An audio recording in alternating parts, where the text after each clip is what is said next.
നമസ്കാരം. വയനാട്ടിലെ ചൂരൽമല മുണ്ടക്കൈ പ്രദേശങ്ങളിലുണ്ടായ ഉരുൾപൊട്ടലിൽ വീടുകൾ നഷ്ടപ്പെട്ട മുഴുവൻ കുടുംബങ്ങൾക്കും പുതിയ വീടുകൾ നിർമ്മിച്ചു നൽകാമെന്ന് the high range rural development society, അതായത് HRDS ഇന്ത്യ, സംസ്ഥാന സർക്കാരിനെ അറിയിച്ചിരുന്നു. വീടുകൾ മാത്രമല്ല, വൈദ്യുതി, കുടിവെള്ളം, കളിസ്ഥലം, ഓഡിറ്റോറിയം, സ്കൂൾ, ആരാധനാലയങ്ങൾ തുടങ്ങിയ അടിസ്ഥാന സൗകര്യങ്ങളും ദുരന്തബാധിത മേഖലയിൽ നിർമ്മിച്ചു നൽകാമെന്നാണ് HRDSന്റെ ഉറപ്പ്.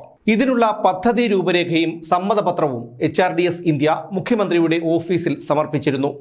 10 പൈസ പോലും സർക്കാരിന് ദുരിതബാധിത പ്രദേശത്തെ പുനരുദ്ധാരണത്തിനു വേണ്ടി ചെലവാക്കേണ്ടതില്ല എന്നുള്ളതാണ് എടുത്തു പറയേണ്ട കാര്യം. ഗുണഭോക്താക്കളുടെ പട്ടിക നൽകുന്നതിനോടൊപ്പം ഓരോരുത്തർക്കും 10 സെന്റ് സ്ഥലവും പൊതു ആവശ്യങ്ങൾക്കുള്ള നിർമ്മാണ പ്രവർത്തനങ്ങൾക്ക് 20 ഏക്കർ സ്ഥലവും കണ്ടെത്തി നൽകണമെന്ന് മാത്രമാണ് HRDSന്റെ ആവശ്യം. ഇതേക്കുറിച്ച് HRDS ഇന്ത്യയുടെ സ്ഥാപക സെക്രട്ടറി അജി കൃഷ്ണന്റെ നേതൃത്വത്തിൽ ദില്ലിയിൽ പത്രസമ്മേളനവും നടത്തി. ദേശീയ മാധ്യമങ്ങളെല്ലാം ഇക്കാര്യം വളരെ പ്രാധാന്യത്തോടെ റിപ്പോർട്ട് ചെയ്തെങ്കിലും മലയാള മാധ്യമങ്ങളൊന്നും ഇക്കാര്യം അറിഞ്ഞ മട്ടില്ല.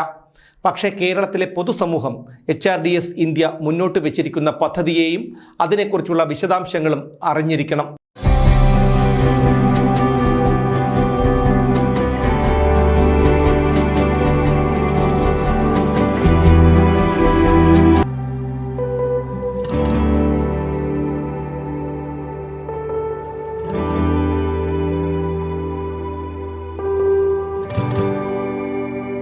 തങ്ങളുടെ പദ്ധതിയെക്കുറിച്ചുള്ള വിശദ വിവരങ്ങളോടൊപ്പം സമ്മതപത്രവും പദ്ധതിക്ക് അനുമതി തേടിക്കൊണ്ടുള്ള സന്ദേശവും ഇമെയിലായി മുഖ്യമന്ത്രിയുടെ ഓഫീസിലേക്ക് HRDS ഇന്ത്യ ഓഗസ്റ്റ് 3 തന്നെ അയച്ചിരുന്നു.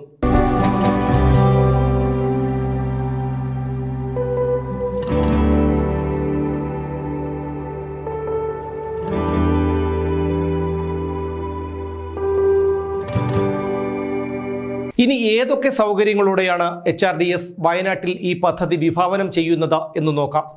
2 കിടപ്പുമുറികളും ഹാളും അടുക്കളയും ശുചിമുറിയും വരാന്തയും അടക്കമുള്ള സൗകര്യങ്ങളോടെയാണ് ഈ വീടുകളുടെ പ്ലാൻ തയ്യാറാക്കിയിരിക്കുന്നത്. തീർന്നില്ല, എല്ലാ വീടുകളിലും ഒരു അതിഥി മുറി കൂടിയുണ്ട്. ഈ അതിഥി മുറികൾക്ക് പുറത്തുനിന്നുള്ള വാതിലിലൂടെ പ്രവേശിക്കാവുന്ന ഈ അതിഥി മുറിയിൽ 2 കിടക്കകളും പാചകം ചെയ്യാനുള്ള സൗകര്യവും ബാത്റൂമും ഫ്രിഡ്ജും വരാന്തയും ഉണ്ടായിരിക്കും. വയനാടിൻ്റെ വിനോദസഞ്ചാര സാധ്യതകൾ പ്രയോജനപ്പെടുത്തിക്കൊണ്ട് വിനോദസഞ്ചാരികൾക്ക് താമസം ഒരുക്കുന്നതിനായാണ് ഈ അതിഥി മുറികൾ. ഇതിലൂടെ വീട്ടുടമകൾക്ക് വരുമാനം കണ്ടെത്താം. അതായത് ഹോം ടൂറിസം എന്ന അനന്ത സാധ്യതയാണ് ഇതിലൂടെ HRDS വിഭാവനം ചെയ്യുന്നത്. മാത്രമല്ല, ഈ വീടുകളിലേക്ക് വിനോദസഞ്ചാരികളെ എത്തിക്കാനുള്ള ക്രമീകരണവും HRDS ചെയ്തു നൽകും. സർക്കാരിന് 1 രൂപയുടെ സാമ്പത്തിക ബാധ്യതയുമില്ലാതെ ദുരിതബാധിത പ്രദേശത്തെ പുനർനിർമ്മിക്കാനുള്ള ഒരവസരമാണിത്. CSR ഫണ്ടുകളും FCRA ഫണ്ടുകളും സ്വീകരിക്കാൻ അനുമതിയുള്ള ഒരു NGOയാണ് HRDS ഇന്ത്യ. സർക്കാരിൻ്റെ അനുമതി ലഭിക്കുന്നതിനോടൊപ്പം ഭൂമി ഏറ്റെടുത്ത് നൽകുക കൂടി ചെയ്താൽ 180 ദിവസത്തിനുള്ളിൽ ഫുൾ ഫർണിഷ്ഡ് വീടുകൾ വയനാട്ടിൽ ഒരുങ്ങും. സാധാരണ വീടുകൾ നിർമ്മിക്കുന്ന അതേ നിർമ്മാണ സാമഗ്രികൾ കൊണ്ടുതന്നെയാണ് HRDS വയനാട്ടിൽ വീടുകൾ നിർമ്മിക്കുന്നതും.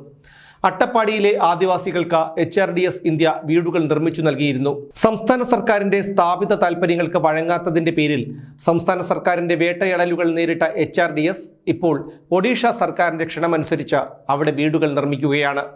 നിർമ്മാണം പൂർത്തിയായി വരുന്ന 1000 വീടുകളുടെ താക്കോൽ ദാനം ഉടനെ തന്നെ നടക്കും.